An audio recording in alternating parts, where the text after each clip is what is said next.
আউযুবিল্লাহি মিনাশ শাইতানির রাজিম বিসমিল্লাহির রহমানির রহিম।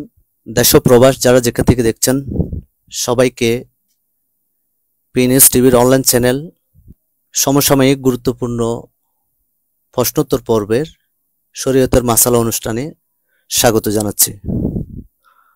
দর্শক, আজ আমাদের স্টুডিওতে উপস্থিত হয়েছেন এশিয়া বিখ্যাত দ্বীনি শিক্ষা প্রতিষ্ঠান জামিয়া আহমদিয়া সুন্নিয়া কামিল মাদ্রাসার সাবেক আরবি প্রভাষক, সুন্নি নুরানি বোর্ড বাংলাদেশের মোহতারাম চেয়ারম্যান,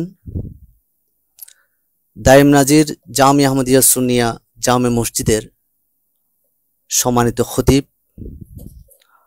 উস্তাজুল উলামা হযরতুল আল্লামা আলহাজ আবুল আসাদ মোহাম্মদ জুবাইর রজভী মাদাজুল আলী হুজুরকে আমাদের অনুষ্ঠানে স্বাগতম জানাচ্ছি। হুজুর, আসসালামু আলাইকুম ওয়া রাহমাতুল্লাহি ওয়া বারাকাতুহু। ওয়া আলাইকুম আসসালাম ওয়া রাহমাতুল্লাহি তাআলা ওয়া বারাকাতুহু। কেমন আছেন? আলহামদুলিল্লাহ হুজুর, আপনি কেমন আছেন হুজুর? আলহামদুলিল্লাহ, আপনাদের দোয়া আমিও ভালো আছি। দর্শক, আমাদের সময় কথা বাড়াচ্ছি না, আমরা সরাসরি আপনাদের দেয়া প্রশ্নোত্তর পর্বে চলে যাচ্ছি। আমি হুজুরের কাছে প্রথম প্রশ্ন, দর্শকদের পক্ষ থেকে অনেকগুলো প্রশ্ন আমাদের ইনবক্সে জমা হয়েছে, সেখান থেকে আমরা দর্শকদের প্রশ্নগুলো হুজুরের কাছে তুলে ধরবো, হুজুর আমাদেরকে উত্তর দিবেন। প্রথম প্রশ্ন, বাংলাদেশের মানুষ এই দেশের নিয়মে 9 জিলহজ রোজা রাখবে নাকি আরাফাতের ময়দানে হাজিদের সাথে রোজা রাখবে? ধন্যবাদ। আসলে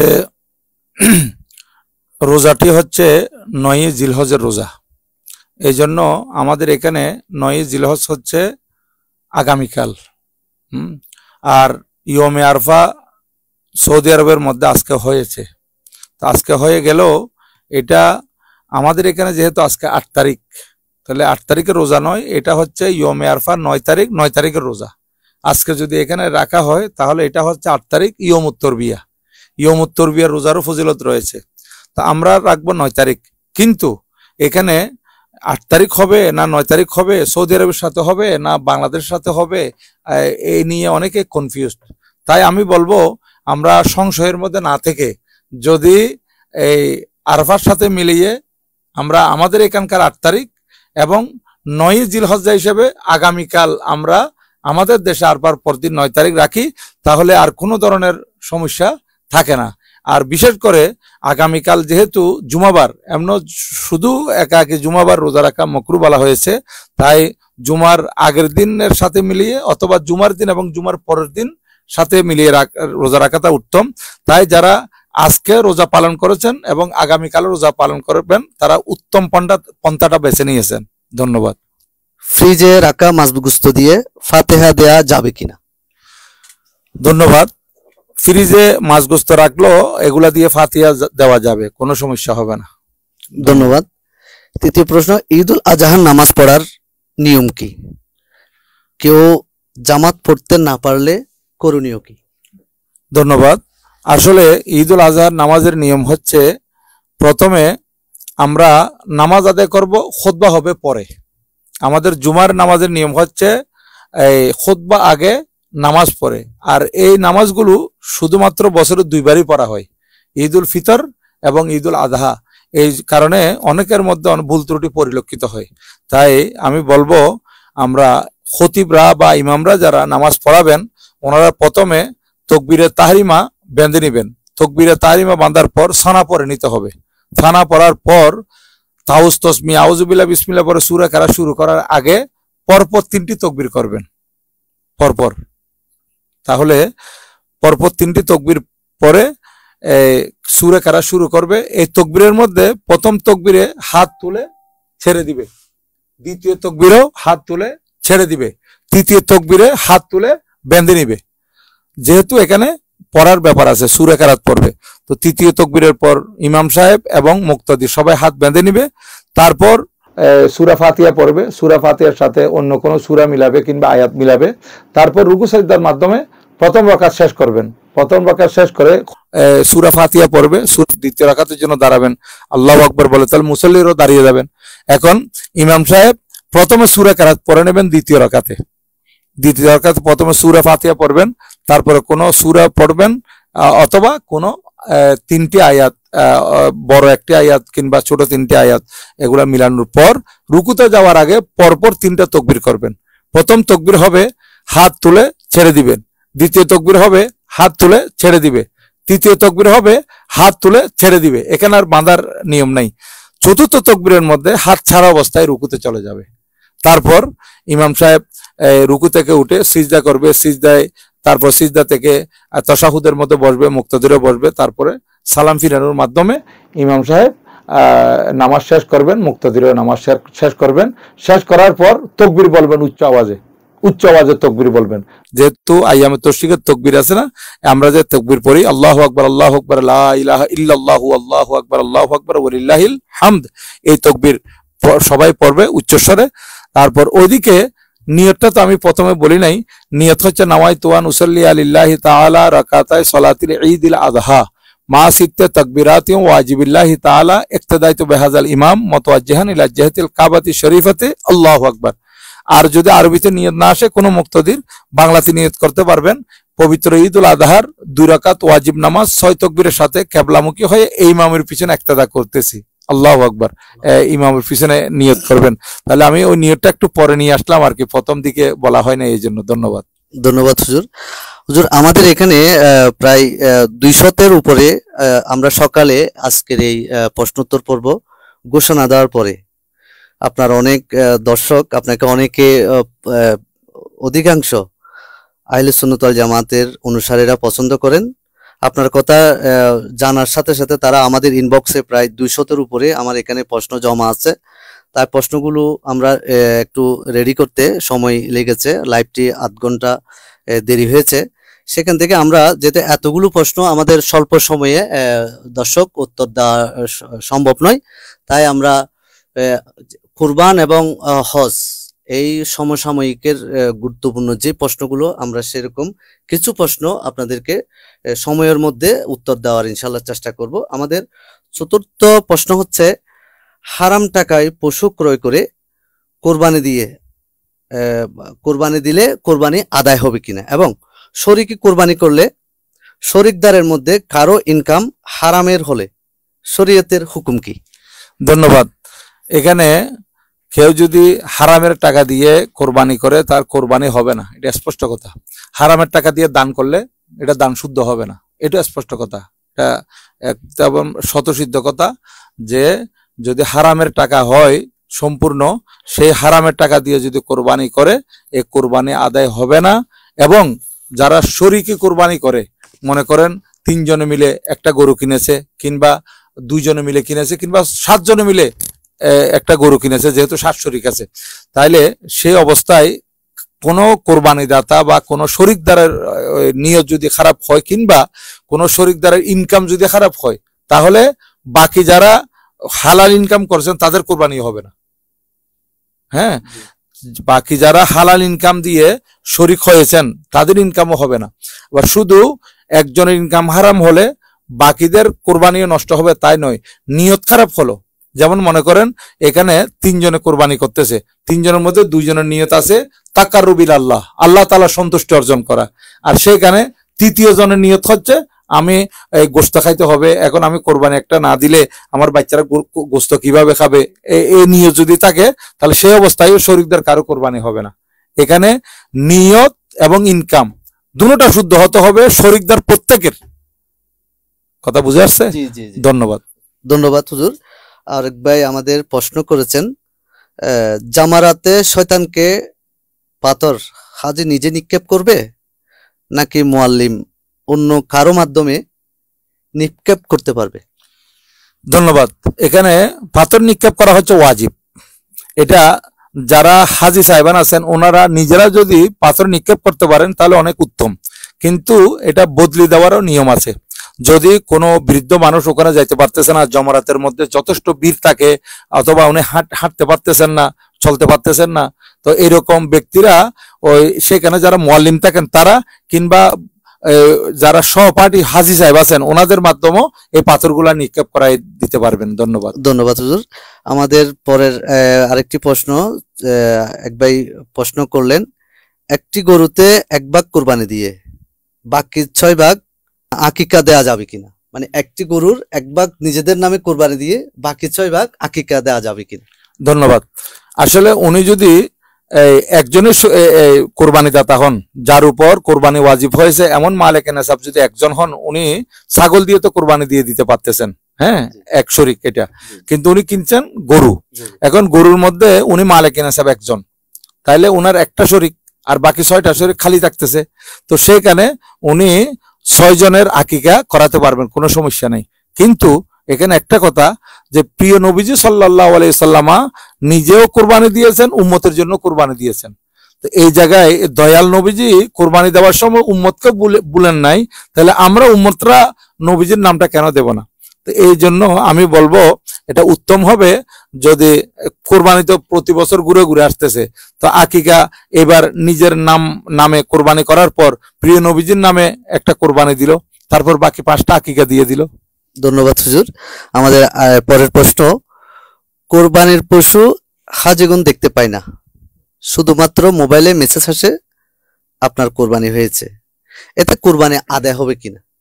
হ্যাঁ, এটা যদি সৌদি আরবের মধ্যে মক্কা শরীফে রাষ্ট্রীয়ভাবে এই কাজটা করানো হয়, কিংবা ওই যারা কি বলে দায়িত্ববান ব্যক্তি এই ধরনের কাজ করে, যে ওখানে যাওয়া অনেক কষ্টকর, ওখানে অথবা চিনবে না বাংলাদেশ থেকে কিংবা বিভিন্ন জায়গা থেকে আসছে, তাইলে ওরা যদি দায়িত্ব পালন করে, এটা যদি ওনারা নিশ্চিত হন যে আগেও ওনারা দায়িত্ব পালন করেছেন, এরকম একটা ওনাদের কাছে নিশ্চয়তা আছে, তাহলে ওখানে দিয়ে দিতে পারবেন। কারণ আমি জানি ওনারা একটা টাইম বেঁধে দেন, আপনার নাম এবং পিতার নাম সব নেওয়ার পর, আপনার আইডেন্টিটি নেওয়ার পর আপনাকে একটা টাইম বেঁধে দিবে, ওই টাইমের মধ্যে তারা করে ফেলে।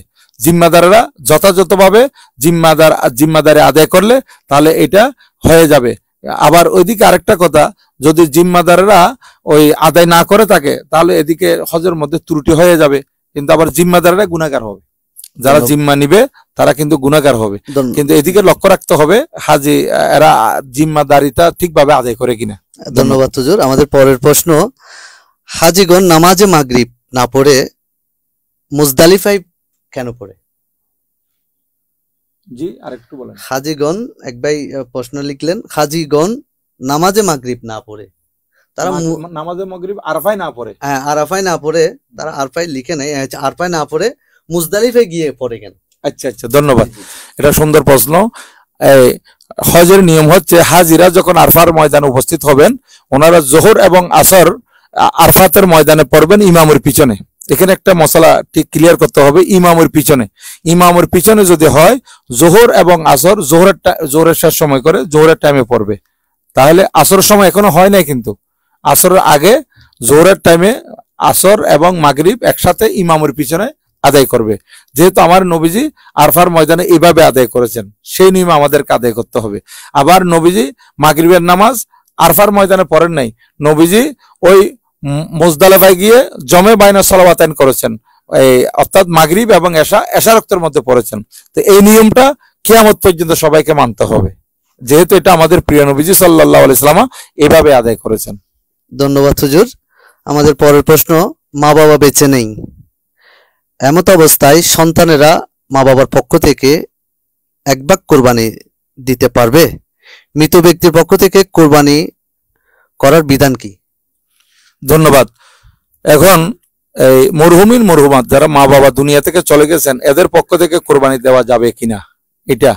তারপর আরেকটা প্রশ্ন হচ্ছে এই মৃত ব্যক্তির পক্ষ থেকে কোরবানি দেওয়ার হুকুম বিধান। আচ্ছা, ধন্যবাদ।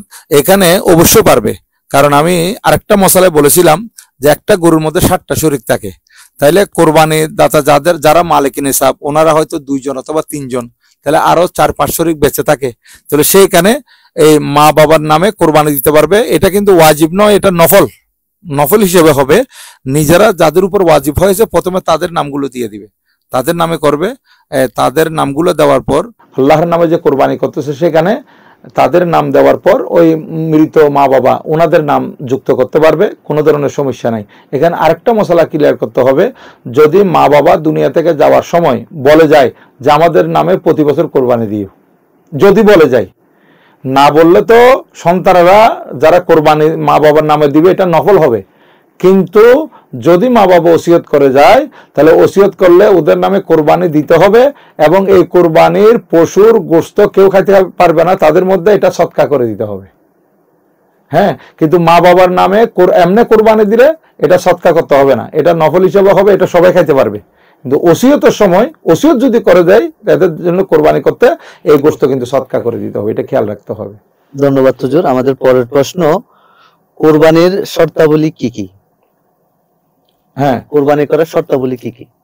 কোরবানি জায়েজ হওয়ার জন্য নাকি?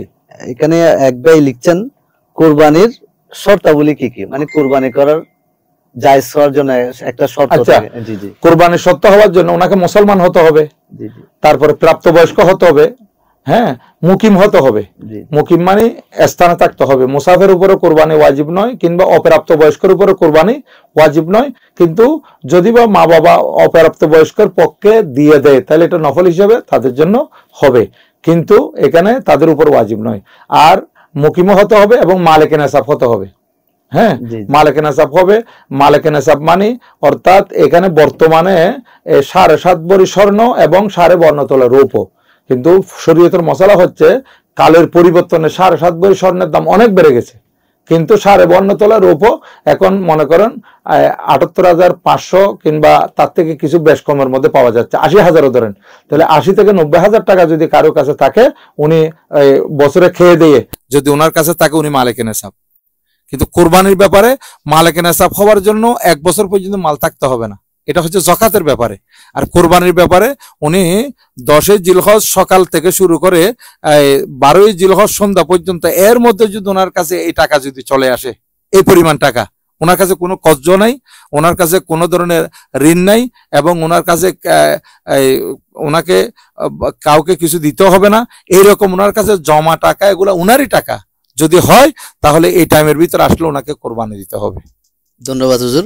হুজুর, আমাদের দেখা যায় আমাদের অনেক ভাইয়ের বন্ধুরা মানে ভিন্ন ধর্মাবলম্বী, হিন্দু খ্রিস্টান থাকে, তো তাদেরকে দাওয়াত করে আনার জন্য মানে গরু কুরবানি না দিয়ে খাসি কুরবানি দিয়েছে।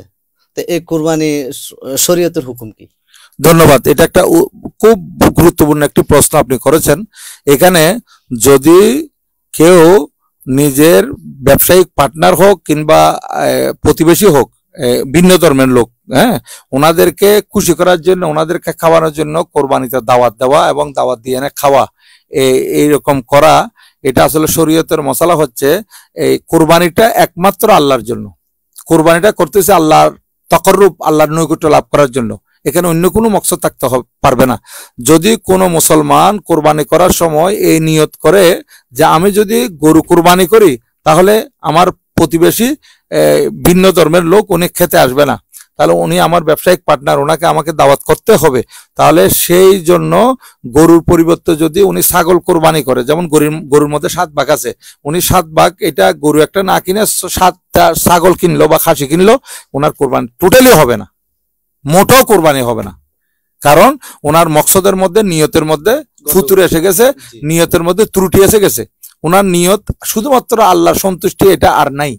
উনি ওই প্রতিবেশী ভিন্ন ধর্মীকে কিংবা ব্যবসায়িক পার্টনার ভিন্ন ধর্মের লোককে খুশি করার উদ্দেশ্য হয়ে গেছে, এই জন্য ওনার কোরবানিটা হবে না। ধন্যবাদ হুজুর। আরেকটি প্রশ্ন হচ্ছে, অনেকের দেখা যায় ওই নেশাব পরিমাণ তাদের টাকা নেই, কিন্তু সে খরচ করে কোরবানি দিল, এই কোরবানি বৈধ হবে কিনা? হ্যাঁ, ধন্যবাদ। আসলে নেশাব পরিমাণ মালের অধিকারী নাই নন, কিন্তু তারপরে ওনার কোরবানি করার ইচ্ছা, কারণ কোরবানি এটা অনেক বড় ফজিলতের কাজ, কোরবানির মধ্যে খুব বেশি ফজিলত। আর আপনি কিতাবের মধ্যে আছে কোরবানি দিতে গেলে আপনাকে 1 শরিকের মধ্যে নতুবা 10,000 টাকা লাগতেছে। 70,000 টাকার একটা যদি গরু হয় তাহলে 1 শরিকের মধ্যে কত আসতেছে? 10,000 টাকা। অথবা আপনি 1 বছর বয়সে একটা ছাগল কিনতে গেলে আপনি 8 থেকে 10,000 টাকার ভিতর পাচ্ছেন।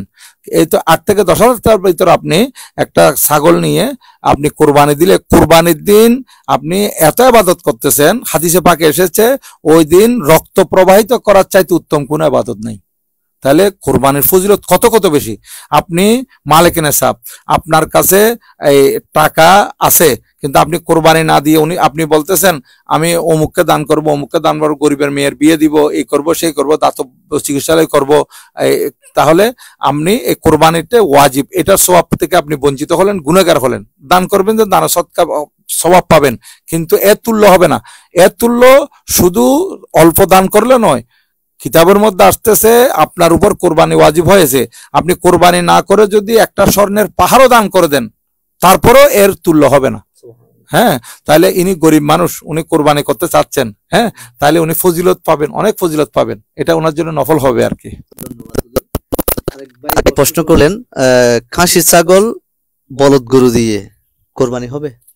জি ধন্যবাদ, অবশ্যই হবে। ওনারা যারা প্রশ্ন করেছেন বা ওনাদের কাছে বিভিন্নভাবে প্রশ্ন আসছে, ত্রুটিযুক্ত পশু দিয়ে কোরবানি হয় না। ত্রুটিযুক্ত পশু বলতে যে পশুর দুইটা চক্ষু নাই, দৃষ্টিশক্তি নাই দুইটা চোখের, কিংবা একটা চক্ষু নষ্ট, তাহলে একটা চোখে দেখে একটা চোখে দেখে না, ওটাকে আমরা কি বলি? ত্রুটিযুক্ত বা কানা বলি।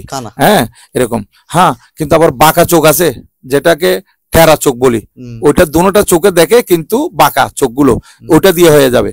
কিন্তু যেই পশুর মধ্যে একটি চক্ষু নাই কিংবা দুটি চক্ষু নাই, একটি চক্ষু দৃষ্টিশক্তি নাই কিংবা দুটি চক্ষু দৃষ্টিশক্তি নাই, এই ধরনের পশু ত্রুটিযুক্ত, এগুলা দিয়ে কোরবানি হবে না। আর শিংয়ের মধ্যে শিং যদি একেবারে গোড়া থেকে উপড়ে যায় তাহলে এটা দিয়ে কোরবানি হবে না। পা চারটির মধ্যে একটি নষ্ট হয়ে গেছে, শিং ভেঙে গেলে কোরবানি হবে, ভেঙে হল, উপর থেকে ভাঙলো, মাঝখান থেকে ভাঙলো, হয়ে যাবে, কিন্তু মূল থেকে উঠে গেলে আর কোরবানি হবে না।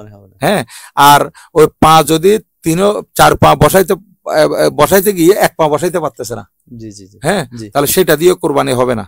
ঠিক আছে, অনেক সময় দেখা যায় এই ট্রাক থেকে নামানোর সময় একটু মানে কাটা ছেঁড়া বা বিভিন্ন, না, এগুলা দিয়ে হয়ে যাবে, এগুলা দিয়ে হয়ে যাবে। আর কানের ব্যাপার এবং লেজের ব্যাপারে শরীয়তের মশলা হচ্ছে, কান অথবা লেজ যদি 3 ভাগের 1 ভাগ থেকে কম কাটা হয় বা কম ছিঁড়া হয় তাহলে এটা দিয়ে হবে, কিন্তু 3 ভাগ অথবা 3 ভাগ থেকে 3 ভাগের 1 ভাগ অথবা 3 ভাগের 1 ভাগ থেকে বেশি যদি কাটা অথবা ছিঁড়া হয় তাহলে এটা দিয়ে কোরবানি হবে না। এগুলা হচ্ছে ত্রুটিযুক্ত। কিন্তু ওই যে বলতেছে যে খাসি অথবা বলদ গরু, এটা খাসি করালে, গরুকে বলদ করালে এটার দ্বারাই গোশত আরো সুস্বাদু হয় এবং এটা হৃষ্টপুষ্ট হয়, পশু আরো সুন্দর হয়, এটা ত্রুটি নয়। এটা পশুর সৌন্দর্য বৃদ্ধি পাওয়ার জন্য এটা একটা মাধ্যম হয়ে গেছে। এটা দিয়ে কোরবানি করা শুধু প্রশ্ন, এটা করার কোনো প্রয়োজন নাই যে হবে কিনা, আমি বলবো যে এটা উত্তম হবে, আর উত্তম। ধন্যবাদ হুজুর। আমাদের পরের প্রশ্ন, গরুর হাটে হাসিল বসানো বৈধ কিনা? আবার অনেককে দেখা যায় হাসিল না দিয়ে নিয়ে এসে কোরবানি দিলে ওই কোরবানি জায়েজ হবে কিনা? ধন্যবাদ। হাসিল কারা বসায়? যারা ওই বাজার এজারা নেই, হ্যাঁ, সিটি কর্পোরেশন থেকে কিংবা পৌরসভা থেকে কিংবা ইউনিয়ন পরিষদ থেকে যে বাজারগুলো ইজারা নেওয়া হয়, ওনাদেরকে তো হাসিল বসাইতে হবে না, ওটা টাকা উঠাবে কিভাবে? ওনারা এটা বৈধ পন্থা এটা কাজটা করতেছেন, ঠিক আছে। কিন্তু এখানে যদি কেউ হাসিল না দেওয়া এক কথা, কোরবানি আর এক কথা। কোরবানি হয়ে যাবে, কিন্তু উনি যে হাসিল দিলেন না, উনি বন্দার হক নষ্ট করছেন, এই জন্য মারাত্মক গুনাহগার হবেন। এই জন্য এটা না করাটাই উত্তম হবে, যাতে ওনার কোরবানিটা একবার সহি শুদ্ধ ভাবে হয়, উনি বন্দার হক যাতে নষ্ট না করে। এই জন্য আমি বললাম, যদি আপনি হাসিল না দিতে চান তাহলে আপনি হাসিল নেয় না এমনও বাজার আছে, যেমন আমাদের এখানে বেশ কয়েকটি বাজার আছে, আমি উদাহরণস্বরূপ বলি একটা চৌধুরীহাট, হ্যাঁ, এরকম আরো কয়েকটা জায়গা আছে যেখানে হাসিল নেওয়া হয় না, তো আপনি ওখানে চলে যান। যেখানে হাসিল নিচ্ছে আপনি ওখানে যাচ্ছেন কেন? অথবা আপনি কোনো বাড়িতে কিংবা কোনো খামারের মধ্যে বিক্রি করতেছেন, ওখান থেকে নেন, তাহলে আপনাকে ওখানে তার হাসিল দিতে হচ্ছে না। বিকল্প পন্থা যখন আছে তখন আপনি যেখানে হাসিল নিচ্ছে ওখানে যাওয়ার দরকারটা কি একজনের হক নষ্ট করে? জি, ঠিক আছে। ধন্যবাদ। আমাদের পরের প্রশ্ন, কোন কোন কারণে কোরবানি শুদ্ধ হয় না? হ্যাঁ, ধন্যবাদ। কোরবানি শুদ্ধ হয় না, 1 নম্বর হচ্ছে যদি গোশত খাওয়ার নিয়ত হয়, হ্যাঁ, আল্লাহর তাকাররুব নয়, আল্লাহর নৈকট্য লাভ করা উদ্দেশ্য নয়, গোশত খাওয়া উদ্দেশ্য, তখন কোরবানি হবে না, কোরবানি শুদ্ধ হবে না। আবার পশু যদি ওই ত্রুটিযুক্ত হয়, এগুলা দিয়ে কোরবানি শুদ্ধ হবে না, কোরবানি হবে না। আবার ইনকাম যদি হারাম হয়, এটা দিয়েও কোরবানি হবে না। আবার এদিকে আপনার এই জিলহজ চাঁদের 10 তারিখ শুভে সাদেক থেকে শুরু করে, ফজর থেকে শুরু করে জিলহজ চাঁদের 12 তারিখ সূর্যাস্তের পূর্বে যদি কোরবানি করে হবে, কিন্তু 12 তারিখের পরে যদি কোরবানি করে, সূর্যাস্তের পরে, জিলহজ চাঁদের 12 তারিখ সূর্যাস্তের পরে কোরবানি করলে এটা কোরবানি শুদ্ধ হবে না। এবং ঈদের নামাজের আগে, যেখানে ঈদের নামাজ হয় সেখানে ঈদের নামাজের আগে যদি কেউ কোরবানি করে, কোরবানি হবে না। বরং রাসূল পাক সাল্লাল্লাহু আলাইহি ওয়াসাল্লাম নবুয়তের জবানে হাদিসে পাক ইরশাদ করেছেন এটা গোশত খাওয়া হবে। যদি কেউ আমাদের ঈদের নামাজের আগে কোরবানি করে নিয়েছে, এটা কোরবানি হবে না, বরং ওনাকে ঈদের নামাজের পরে আবার কোরবানি করতে হবে। ধন্যবাদ হুজুর। আমাদের পরের প্রশ্ন, আইয়ামে তাশরিক মোট কতদিন? জি ধন্যবাদ। আইয়ামে তাশরিক হচ্ছে 3 দিন। এটা হচ্ছে এই শরীয়তের এই মশালা, এটা জেনে রাখা খুব দরকার। এটা হচ্ছে জিলহজ চাঁদের 11, 12 এবং 13 তারিখ, 3 দিন, এটা আইয়ামে তাশরিক। আবার অনেকেই 10 তারিখ অন্তর্ভুক্ত করছেন, কিন্তু সহি কৌল এবং উত্তম কৌল যেটা এখানে কবি কৌল, যেটা মজবুত কৌল, এটা হচ্ছে 3 দিন। অর্থাৎ 11, 12, 13 জিলহজ, এই 3 দিন আইয়ামে তাশরিক বলা হয়। ধন্যবাদ হুজুর। তাকবিরাতে তাশরিক কি এবং কোন সময় পড়তে হয়? ধন্যবাদ। তাকবিরাতে তাশরিক হচ্ছে যে আমরা ফরজ নামাজের পরে যে আল্লাহু আকবার, আল্লাহ সালাম ফিরানোর পর, ফরজ নামাজের সালাম ফিরানোর পর আল্লাহু আকবার লা ইলাহা ইল্লাল্লাহু আল্লাহু আকবার ওয়ালিল্লাহিল হামদ, এটা পাঠ করে থাকি। এটাই হচ্ছে তাকবিরাতে তাশরিক। এটা পড়ার নিয়ম হচ্ছে জিলহজ চাঁদের 9 তারিখ ফজর থেকে শুরু করে 13 তারিখের আসর ওয়াক্ত পর্যন্ত এই তাকবিরাতে তাশরিক গুলো পড়তে হয়। এগুলো জমাতে যদি কেউ নামাজ পড়ে, মুসল্লিরা, ইমাম সাহেব এবং মুক্তদিরা উচ্চস্বরে তাকবীর পড়বে। আর একাকি যদি নামাজ পড়ে তাহলে উনি চুপে চুপে তাকবীর পড়বেন ছোট আওয়াজে। এটা মুকিম মুসাফির প্রত্যেকের উপর ওয়াজিব। আর বিশেষ করে নারীদের উপর একটা কৌল আছে ওয়াজিব, কিন্তু এটা ওই বিশুদ্ধ মত নয় বলা হয়েছে, কিন্তু মহিলারা এই পড়াটা উত্তম। মহিলারা ফরজ নামাজের পরে চুপে চুপে পড়াটা ওনাদের জন্য উত্তম বলা হয়েছে। ধন্যবাদ হুজুর। কোরবানির মোট কয়দিন করা যায়? ধন্যবাদ। কোরবানি করা যাবে 3 দিন। 10 তারিখ জিলহজ চাঁদের ফজর থেকে শুরু করে 12 তারিখ সূর্যাস্তের আগ পর্যন্ত, এই টাইমে কোরবানি করা যায়। ধন্যবাদ। রাতে কোরবানি করা জায়েজ আছে? হ্যাঁ, এই যে বললাম 3 দিন সময় আছে, 3 দিনের মধ্যে 2 রাত পড়তেছে, অর্থাৎ 10 তারিখ, 11 তারিখ, 12 তারিখ, দিন হচ্ছে 3টি আর রাত হচ্ছে 2টি। হ্যাঁ, তো রাতে করা যায়, কিন্তু রাতে করাটা উত্তম নয়। রাতে না করাটা ভালো, দিনে দেওয়াটা উত্তম। কিন্তু রাতে যদি কেউ দিনে দিতে পারতেছে না, উনি রাতে করতে পারবেন, কোনো সমস্যা নেই। ধন্যবাদ হুজুর। আরেকবার প্রশ্ন করলেন, কোরবানি না করে টাকাগুলো গরিব মিসকিনদের দান করে দিলে ওয়াজিব আদায় হবে কিনা? মোটেও হবে না। জি, এটা কোরবানিই করতে হবে, কোরবানির বিকল্প কিছু নাই। আমি তো বলেছিলাম আগে একটা মশলার মধ্যে, এই কোরবানি না করে উনি যদি একটা স্বর্ণের পাহাড় দান করে ফেলে তাহলে কোরবানির তুল্য হবে না। এই জন্য উনি ওয়াজিব তরক করার কারণে গুনাহগার হবে। ধন্যবাদ হুজুর। পশু জবাইয়ের প্রস্তুতি কি রকম? জি, পশু জবের প্রস্তুতি হচ্ছে আপনি প্রথমে ঈদের নামাজ পড়ে আদায় করে আসার পর আপনি এই পশুকে ভালো করে পানি পান করাবেন এবং যে ছুরি দ্বারা কিংবা যে তলবারি দ্বারা এই পশুকে আপনি জবাই করবেন, এই তলবারিটা ভালো করে ধারালো করতে হবে। আবার ধারানোর সময় আপনি পশুর সামনে করবেন না, পশুর সামনে নয়, এটা আড়ালে আপনাকে এটা দাঁড় দিতে হবে, ভালো করে দাঁড় দিতে হবে। এবং এটা এরপরে আস্তে আস্তে আপনি এই পশুকে যেভাবে শোয়াতে হয় এই আস্তে আস্তে নিয়মটা পালন করবেন আর কি। ধন্যবাদ হুজুর। পরের প্রশ্ন, কোরবানি দাতা নিজের পশু নিজে জবাই করার ফজিলত কি? কোরবানি দাতা নিজের পশু নিজে কোরবানি করাটা উত্তম, যদি উনি কোরবানি জবাই করার সিস্টেমগুলো জানেন। আর যদি সিস্টেম না জানেন তাহলে অন্যের দ্বারা করাবেন, কোনো সমস্যা নেই। কিন্তু তখন অন্যের দ্বারা করালো পাশে দাঁড়িয়ে থাকাটা ওনার জন্য উত্তম হবে। কিন্তু যদি সব সিস্টেম উনি জানেন তাহলে উনি এই কোরবানি করবেন। আরেকটা প্রশ্ন, পশু জবাই করার পূর্বে কোন দোয়া পড়তে হয়? তারা দোয়াটা জানতে চেয়েছেন। আচ্ছা, পশু জবাই করার পূর্বে যে দোয়াটা আছে সেটা হচ্ছে বিসমিল্লাহির রহমানির রহিম, ইন্নী ওয়াজ্জাহাতু ওয়াজহিয়া লিল্লাযী ফাতারাস সামাওয়াতি ওয়াল আরদা হানিফা ওয়া মা আনা মিনাল মুশরিকিন, ইন্না সলাতি ওয়া নুসুকি ওয়া মাহইয়ায়া ওয়া মামাতি লিল্লাহি রাব্বিল আলামিন লা শারীকা লাহু ফাবিযালিকা উমিরতু ওয়া আনা আউয়ালুল মুসলিমিন আল্লাহুম্মা লাকা ওয়া মিনকা বিসমিল্লাহি আল্লাহু আকবার এভাবে জবাই করবে। এখানে একটা কথা মনে রাখতে হবে, এই যে আমি দোয়াটা পড়লাম, এটা দোয়া পড়াটা মুস্তাহাব, হ্যাঁ, কিন্তু বিসমিল্লাহি আল্লাহু আকবার এটা অবশ্যই বলতে হবে। আর পরের প্রশ্ন, জবে করার সময় পশুর কয়টি রগ কাটতে হয়? জি ধন্যবাদ। জবে করার সময় পশুর 4টি রগ, একটি হচ্ছে খাদ্যনালী, আরেকটা হচ্ছে শ্বাসনালী, এই দুটি, আর দুই পাশে 2টি রগ ওয়াজদান, এই দুই পাশে 2টি রগ, এই 4টি রগ কাটতে হবে। সেখান থেকে যে কোনো 3টি কাটলে হবে, কিন্তু যে কোনো 2টি রগ কাটা গেলে এটা কোরবানি, এটা জবাই শুদ্ধ হবে না। অবশ্যই 3টি রগ কাটা যেতে হবে, আর 4টি রগ কাটতে পারলে উত্তম। ধন্যবাদ হুজুর। কুরবানি করার পর পশুর পেটে জীবিত বাচ্চা দেখা গেলে এর হুকুম কি? পশুর জীবিত বাচ্চা জবাই করার পর যদি পাওয়া যায়, তাহলে এটা ওই মার সাথে তাকেও জবাই করে দিতে হবে। আর মৃত বাচ্চা পাওয়া গেলে তাহলে এটা পুঁতে ফেলতে হবে। ধন্যবাদ। পশুর সাথে সেলফি তুলে ফেসবুকে প্রচার করার জায়েজ আছে? আসলে আমরা তো কোরবানি করি এটা শুধুমাত্র আল্লাহর নৈকট্য লাভ করার জন্য। এটা সেলফি যেটা করতেছে এটা লোক দেখানো, জি, এগুলা থেকে বিরত থাকা খুবই দরকার। এখন আমাদেরকে এই ফেসবুক এবং সেলফি এগুলো একদম বরবাদ করে দিচ্ছে। এই অনেক সময় দেখা যায়, আপনি আশ্চর্য হবেন, পশুর গায়ের উপর বসে, হ্যাঁ, সুন্দর করে অ্যাকশন মেরে বসে তারপর সেলফি তুলতেছে। নাউজুবিল্লাহ।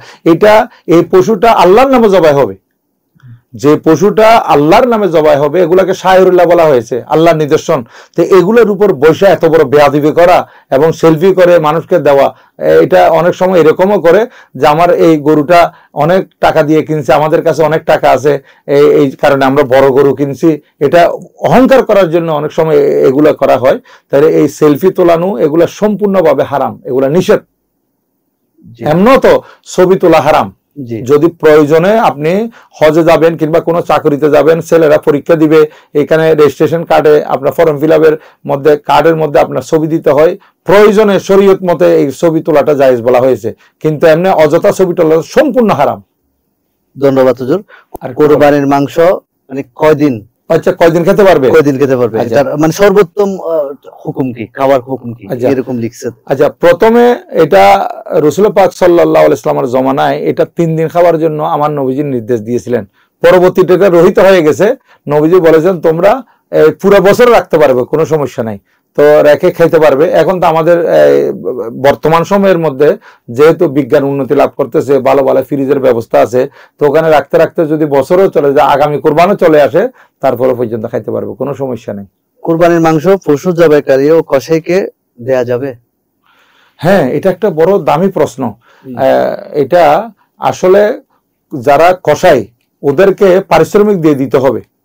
এখানে আরেকটা মশলা আমি আপনাকে ক্লিয়ার করে ফেলি সাথে সাথে আপনার প্রশ্ন এটার মধ্যে, এই কসাই কত নেবে?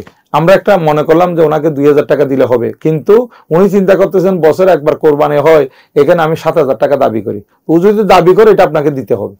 আপনি তখন 2000 টাকা দিলে এটা ওর হকটা আপনি নষ্ট করে দিলেন। ওর প্রাপ্য ওকে দেওয়ার পর আপনি বাকি গোস্ত হাদিয়া হিসেবে দিতে পারবেন।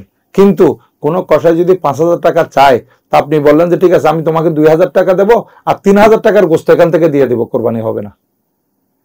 পারিশ্রমিক হিসেবে যদি টাকার সাথে গোস্ত দেয় তাহলে কোরবানি আদায় হবে না। কিন্তু হ্যাঁ, আবার এই কারণে গোস্ত দিলে আদায় হবে না বললে আবার ওকে একবার গোস্ত থেকে মারুমও করা যাবে না। আমরা যে এটা 3 ভাগ করি, 1 ভাগ নিজের জন্য, 1 ভাগ আত্মীয় স্বজনের জন্য, 1 ভাগ গরিবের জন্য, তো উনি এত কষ্ট করে আপনাকে এটা ঠিক করে দিলেন, তাহলে জবাই করলেন, উনি আপনাকে গোস্তগুলো ভালো করে বানিয়ে দিলেন, তাহলে আপনি ওনাকে হাদিয়া হিসেবে দিতে কোনো বাধা নেই। কিন্তু পারিশ্রমিক আগে দিয়ে দিতে হবে, টাকা পারিশ্রমিক দিয়ে, এরপরে গোস্ত কিভাবে দিবে? যে হাদিয়া হিসেবে। ধন্যবাদ হুজুর। পরের প্রশ্ন, কোরবানির গোস্ত ফ্রিজে জমা রেখে পরবর্তীতে মুহররম বা আশুরা যে কোনো ফাতিহাতে তাবরুক হিসেবে খাওয়া যাবে? জি পারবে, কোনো সমস্যা নেই। কোরবানির মাংস 3 ভাগে ভাগ করার হুকুম কি? মুস্তাহাব। বুজুর্গানাদিন বলেছেন এটা অনেক উত্তম কাজ, যে 3 ভাগ করা এটা মুস্তাহাব। 3 ভাগ করে 1 ভাগ নিজের জন্য, 1 ভাগ আত্মীয় স্বজনের জন্য, 1 ভাগ গরিবের জন্য। এখানে আরেকটা কথা, গরিবকে দেওয়াটা বেশি উত্তম, যেহেতু কিতাবের মধ্যে আছে আপনি গরিবকে দেওয়ার জন্য যে আপনি এগুলা বাটাগুলা রাখছেন, এখান থেকে গরিব আসার পর আপনি হেঁটে যাচ্ছেন না, প্রথম কদমে ফজিলত আছে, দ্বিতীয় কদমে ফজিলত আছে, তৃতীয় কদমে ফজিলত আছে। আপনি গরিব পর্যন্ত যাচ্ছে, যত কদম আপনি দিবেন প্রত্যেক কদমে কদমে আপনি সওয়াব পাবেন। ধন্যবাদ হুজুর। আমরা অনুষ্ঠানের একেবারে শেষ পর্যায়ে চলে আসছি। আর দুই একটি প্রশ্ন, কোরবানির গোশত কাউকে না দিয়ে সম্পূর্ণ নিজের মধ্যে নিজে রেখে দিলে তার কোরবানি আদায় হবে কিনা? জি ধন্যবাদ। হবে, যদি ওনার পরিবারের সদস্য বেশি, উনি একটা ছোট্ট ছাগল জবাই করছেন কিংবা উনি যে গরুটা জবাই করছেন এটা ছোট, উনি এটা পুরো রেখে দিতে পারবেন। কিন্তু ওই যে একটা বলছিলাম 3 ভাগ করাটা উত্তম, উত্তম পন্থা থেকে উনি একটু বেরিয়ে আসলেন আর কি। আমরা অনুষ্ঠানের শেষ পর্যায়ে চলে আসছি।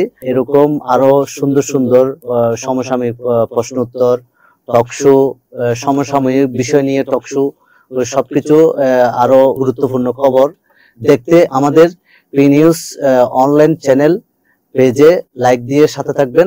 আগামী অনুষ্ঠান দেখার আমন্ত্রণ জানিয়ে আমি এম এ আক্কাস নুরি আপনাদের কাছ থেকে বিদায় নিচ্ছি। আসসালামু আলাইকুম ওয়া রাহমাতুল্লাহি ওয়া বারাকাতুহু।